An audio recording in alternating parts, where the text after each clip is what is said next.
Rising nearly 400 feet above the desert floor in a remote section of New Mexico within ancient Anasazi territory is a place named Chaco Canyon, and within stands an imposing natural structure called Fajada Butte. Hidden from the world for over 700 years, along a precarious narrow ledge, there lay a secret, ancient, astronomical observatory. Subsequently given the name Sundagger, and the reason why is nothing less than remarkable.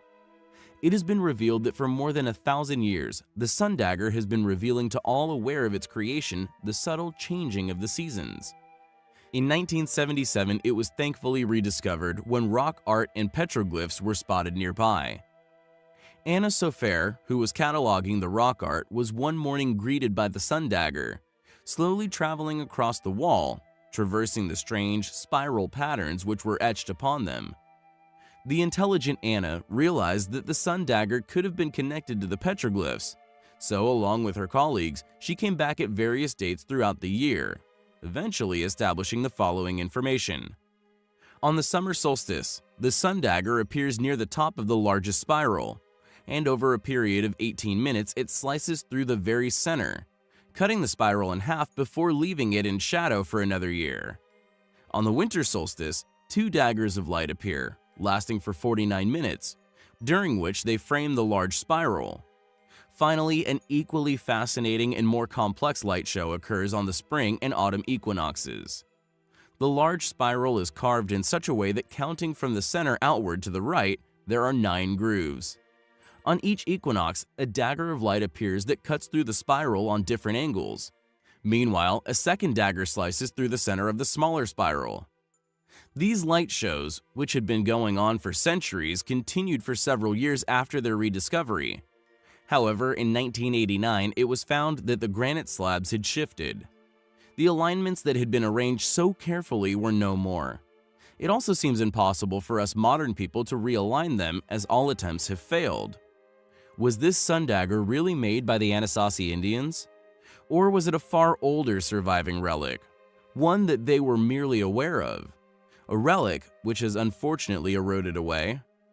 Similar ancient light displays marking the solstices and equinoxes can be found at other locations as well, such as in the southwestern United States and Mexico. In a ruin in Hovenweep National Monument, near the borders of Utah and Colorado, light beams also illuminate spiral petroglyphs on the summer solstice. At Burro Flats in Southern California, a winter solstice sun points a finger of light to the center of 5 concentric rings in an early Chumash rock art display. Were these monuments once used by a lost, ancient advanced group of marauders as calendar sites while traveling America? Perhaps one day we will know for sure. Thanks for watching, guys, and until next time, take care. Beit Sherim is an ancient cemetery located within Galilee. Very close by is a natural cave. It had apparently fallen into disuse at the end of the 4th century and filled up partially with 4 or 5 feet of clay-like silt.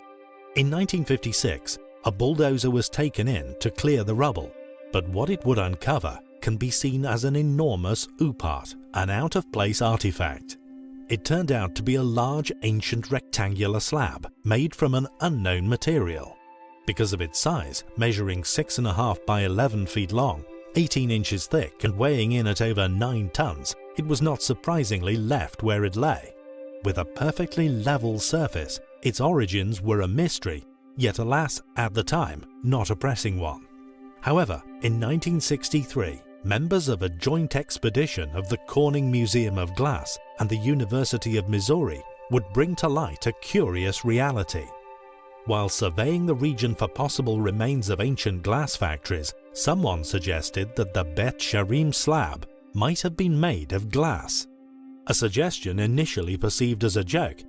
Amazingly, chemical analysis was indeed carried out, confirming that this enormous and extremely ancient slab was indeed made of glass. It is therefore believed that the Beit Sherim slab is a huge piece of first-stage glass, meant to have been broken up and fashioned into objects somewhere else, that for some reason was abandoned right where it was made.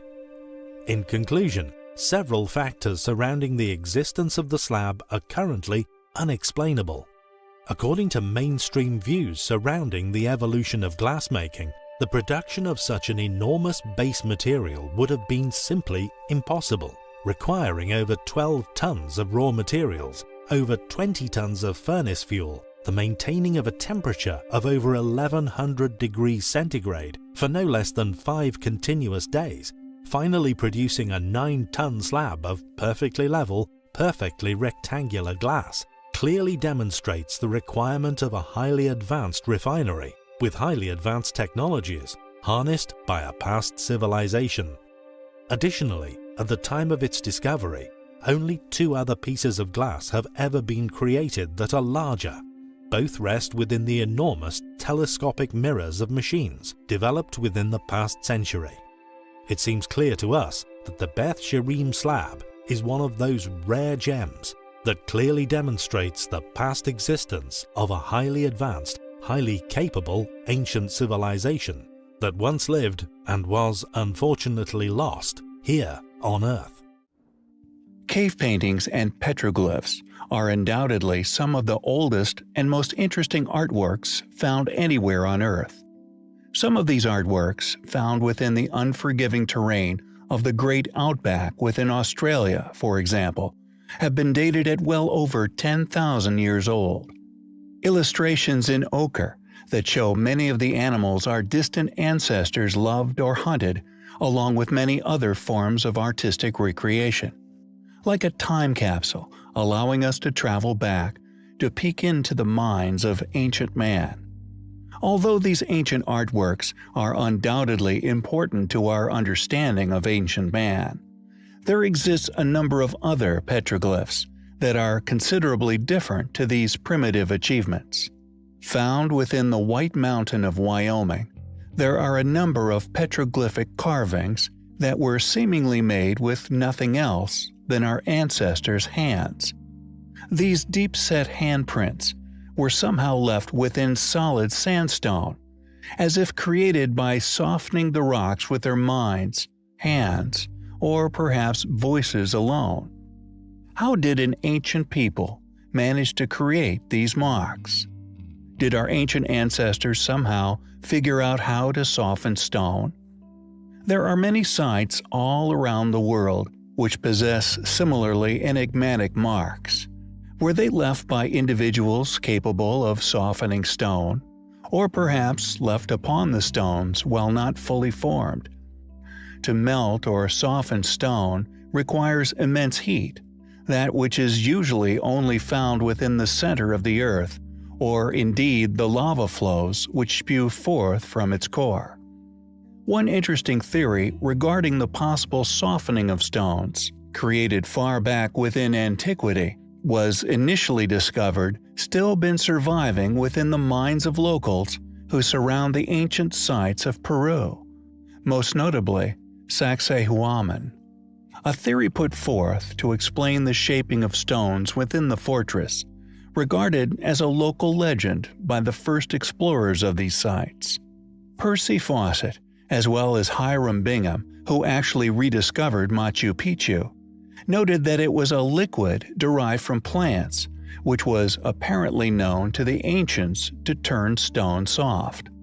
In fact, in 1983, a Catholic priest attested to using the technique, actually achieving the softening of solid stones, although he was apparently unable to return the resulting flurry back to solid stone. Furthermore, according to other researchers, Jan-Peter de Jong, Christopher Jordan, and Jesus Gamera, among others, ancient walls within Cusco show evidence that ancient cultures used very high temperatures to shape them. This unknown process vitrified the surface of the blocks, turning them to glass. Based on these observations, Jong, Jordan, and Gamera speculated that ancient man possessed an advanced device which somehow allowed them to melt stone blocks. And although the petroglyphs of the White Mountains are yet to be fully studied by anyone, we feel they are probably the strongest piece of evidence of this lost process. They are undoubtedly highly compelling. Modern technologies have enabled man to peek into the past like never before. Numerous discoveries have thus far been made, many of which, as we predicted, continue to reinforce our posit of past civilizations being once far older, greater in occurrence, and some in size and indeed technological prowess than currently academically stated, notably expanding recognized scales of many of these ancient cities. We believe these often remarkably ingeniously laid out settlements, now buried under millennia of strata, were sometimes either partly re-inhabited leaving later relics, or simply have surviving sections piercing the ground strata, foliage, and tree levels. Guatemala, a perfect example of this. Submerged beneath impenetrable forest, yet dotted with towers once argued as separate ruins, built in honor of various things, now realized thanks to LiDAR as one once enormous mega-metropolis. Furthermore, this ancient claimed Mayan site, amazingly, does not hold the title for possessing the largest single ancient structure, possibly on Earth. Although buried under several meters of earth, LiDAR has revealed the site as Aguada Phoenix, a structure of astonishing proportions, has been found, scanned, and measured. Discovered to be over 4,500 feet long and 50 feet in height, the platform of its roof alone would have taken a stunning expanse of space, and the research being undertaken to understand yet another mega-metropolis which surrounded the structure are finally forcing an overdue change in long-held, stubborn, ignorant, and to us, long opposed paradigms regarding who, when, and indeed how ancient people accomplished such achievements. Researchers stated, quote, "Aguada Phoenix is by far the most sprawling ruin," end quote. They continued, "In fact, after 3 years of study, we have determined that it's by far the largest and very probably the oldest Maya structure ever found in Mexico." These quotes, however, raise some curious questions, although the research thankfully transparent in nature, sharing the incredible discovery with the world. If indeed the oldest structure ever found, one has to remember it is also one of the most incredibly massive and clearly one of the most complex architecturally constructed structure as well. The question, how is this logical? We feel a contradictory statement, unless one perceives the past as our channel argues it once was. We will keep you posted on the discovery. We find it highly compelling.